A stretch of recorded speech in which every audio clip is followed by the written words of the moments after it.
while back, I had a bad attack of sleep apnea. My breathing stopped, as did my heart.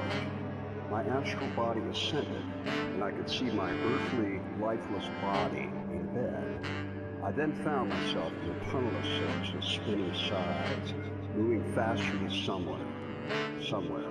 In a spiral, in a vortex, I was moving so fast that the sides of the tunnel blurred. I looked behind me and I could see a cable of sorts, a cord if you will, unwinding from me as I moved. I looked forward and it seemed to empty into infinity. It was going on forever. Then things got foggy and I ended up in a cold, bare concrete room with a single naked light bulb hanging from the ceiling. Sitting at the table with hard metal chairs somewhere, the cross from a man desperately ramming, his eyes wild, obviously insane.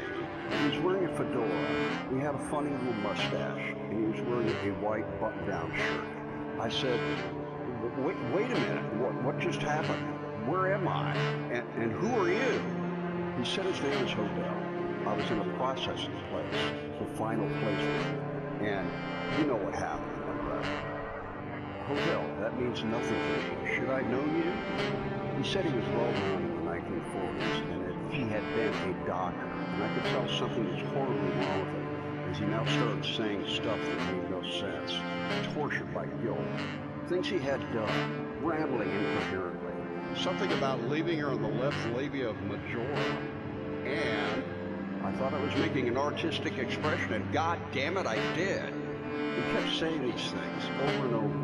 I became very concerned about over where I might just be. Not a believer in heaven nor hell when alive, fighting both ideas logical. I did believe in some sort of God, intelligent design if you will, but not heaven nor hell. But now, faced with this, a man racked with guilt and incoherent, maybe I was wrong, dead wrong. While sitting there, I could hear tormented and tortured screaming coming from down the hall, screams that cut straight to the bone. And strangely, I was hearing a cheerful Carpenter's record while it was all going on. Startled by the man's fist suddenly slamming into the table, spittle coming from his mouth, his eyes deranged and wide with obvious psychosis, he stood up and leaned over the table and screamed down into my face, "Liz Short died for you, Monroe! Are you fucking listening? Liz Short died so you could..."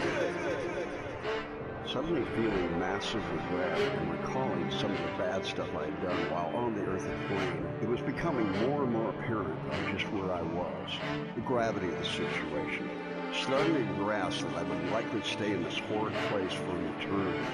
But then, I suddenly felt a massive shudder, then a jolt, then a hard snap like a massive electrical shock, and the room and the insane man disintegrated, and I was back in my bed, gasping for air, wondering just what the fuck happened.